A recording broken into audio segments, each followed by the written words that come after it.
Cricket fans అందరికీ నమస్కారం. ఒక్కసారి ఊహించండి, పాకిస్తాన్తో హై వోల్టేజ్ మ్యాచ్, ఫైనల్ ఓవర్లో ఉత్కంఠ భరితమైన పరిస్థితి.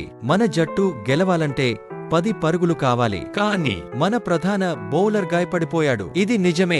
ఐసీసీ ఛాంపియన్స్ ట్రోఫీ 2025లోకి మన టీం ఇండియా స్ట్రాంగ్ గా ప్రవేశించేందుకు సిద్ధమవుతోంది. కానీ షాకింగ్ న్యూస్ ఏంటంటే, జస్ప్రీత్ బుమ్రా గాయం కారణంగా టోర్నమెంట్ కు దూరమయ్యాడు. ఈ షాకింగ్ అప్డేట్ తోనే కాదు, భారత జట్టులో కొన్ని కీలక మార్పులు జరిగాయి. వరుణ్ చక్రవర్తి, హర్షిత్ రాణా వంటి యువ ఆటగాళ్లు తుది జట్టులోకి వచ్చారు. వీరు కొత్తగా వచ్చిన వారి స్పిన్నింగ్ యార్కర్ దెబ్బలు ప్రత్యర్థులను కుదిపేస్తాయా? ఇంకా ఆసక్తికరమైన విషయం ఏంటంటే, ఫైనల్ మ్యాచ్ లాహోర్లో జరగబోతోంది.